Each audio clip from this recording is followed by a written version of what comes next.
नमस्कार दोस्तों, लता मंगेशकर जी के आखिरी शब्द आज मैं आपको पढ़कर सुनाना चाहता हूँ। इसमें से क्या सच्चाई है आप देख रहे हैं, इतनी गहरी बातें लिखी हुई हैं।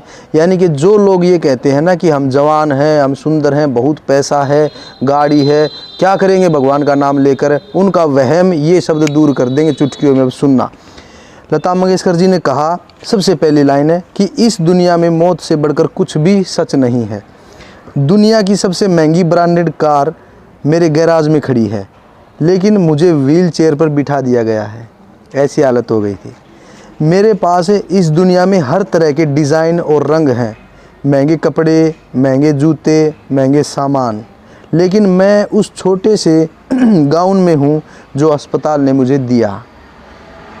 आगे सुना, मेरे बैंक खाते में बहुत पैसा है, लेकिन यह मेरे लिए किसी काम का नहीं है।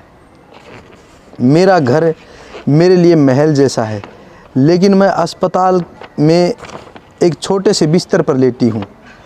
मैं दुनिया के 5 सितारा होटलों में घूमती रही, लेकिन अब मुझे अस्पताल में एक प्रयोगशाला से दूसरी प्रयोगशाला में ले जाया जा रहा है। एक समय था जब हर दिन 7 हेयर स्टाइलिस्ट मेरे बालों की सफाई करते थे, लेकिन आज मेरे सिर पे बाल ही नहीं है। मैं दुनिया भर के विभिन्न 5 स्टार होटलों में खाना खाती थी, पर आज तो दिन में 2 गोली और रात को 1 बूंद नमक ही मेरा आहार है।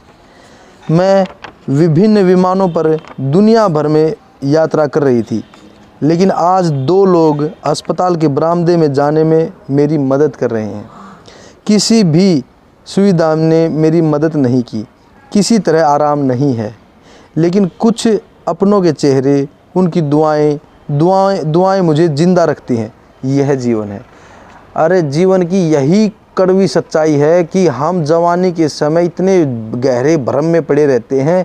जो कोई सरकारी नौकरी लग जाता है वो समझता है कि मेरे पास तो अच्छा खाने का अच्छा प्रबंध हो गया है, तो जाए भगवान का नाम भाड़ में, कोई ज़रूरत नहीं। इतने मतलब कि अपने आप को तगड़ा समझने लगते हैं, जो सोचते हैं कि हाँ मेरे बच्चे अच्छे स्कूलों में पढ़ते हैं, महंगे कपड़े पहनता हूँ, नाइक के जूते पहनता हूँ ब्रांडेड, और मुझे अब किसी चीज़ की फ़िक्र नहीं है, भगवान की दुआ है। अरे ये लता मंगेशकर जितना मामला तो आपके पास होगा भी नहीं, सपनों में भी नहीं होगा। लेकिन फिर भी आखिरी समय पे इनके सिर पे बाल भी नहीं थे।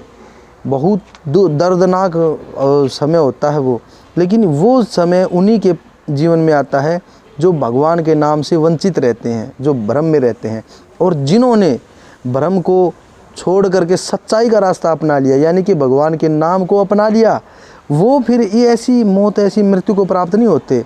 फिर वो उसकी शरण में चले जाते हैं, फिर वो उनका हाथ पकड़ लेता है, फिर उसकी जिम्मेदारी है, वो हर बुरे समय को टालेगा, उसका काम है। जैसे माँ बाप बच्चे को बुरे टाइम से बचाते रहते हैं, दुख आते हैं बच्चे पे तो वो रोकते हैं, पहले खुद झेलते हैं, बाद में बच्चे को मतलब दुख नहीं आने देते। ऐसे ही जब भगवान की शरण में पहुंच जाते हैं तो दुख जितने भी हैं उसका काम है काटना, फिर हमारी टेंशन ख़त्म हो जाती है। इसीलिए संत कबीर साहिब ने कहा है कि मेरा साईं मेरा हरि मोको भजे मैं सोऊं पाऊँ पसार। यानी कि फिर यदि आप उस भगवान की शरण में जाएंगे, उसका नाम लोगे, तो फिर वही बात होगी ना कि आपका साईं आपको भजेगा, आपका ध्यान रखेगा और आप सोओगे पाँव पसार। वो ज़िंदगी होती है, और उसी ज़िंदगी के लिए ये मानव देह बना है। यदि हम उस नाम से चूक गए, समझ लो कि ये थोड़ा सा समय है। ये जो आज हम अच्छे कपड़े, ब्रांडेड महंगे जूते वगैरह पहन रहे हैं ना, ये ज़्यादा लंबा समय नहीं है, ये थोड़ा सा समय है। और ये तो भ्रम में ऐसे निकल जाता है, और जैसे ही निकला अगला समय कभी कुत्ते का, कभी बिल्ली, कभी बंदर, कभी सांप बिच्छू कीड़े मकोड़ों में जाता है। फिर वो पछताने का समय भी नहीं है, इतनी भयानक भयंकर गुफा में है, इसका वहम आपको नहीं समझ में आएगा। आपको पता है ना, ये पूरा जितना भी संसार है ये अंधेरा है, अंधेरे की गुफा है, और एक सूर्य ही तो है, सूरज ही तो है जिसके कारण लाइट है। अगर बाय द वे कोई खराबी आ गई सूरज में, तो ऐसा भयंकर घनघोर अंधेरा है यहाँ पे, कल्पना भी नहीं की होगी। अंधेरा ऐसा देखा भी नहीं हुआ, इतने भयंकर अंधेरी गुफा में है। और हमारा जीवन इस गुफा से निकलने के लिए बना है।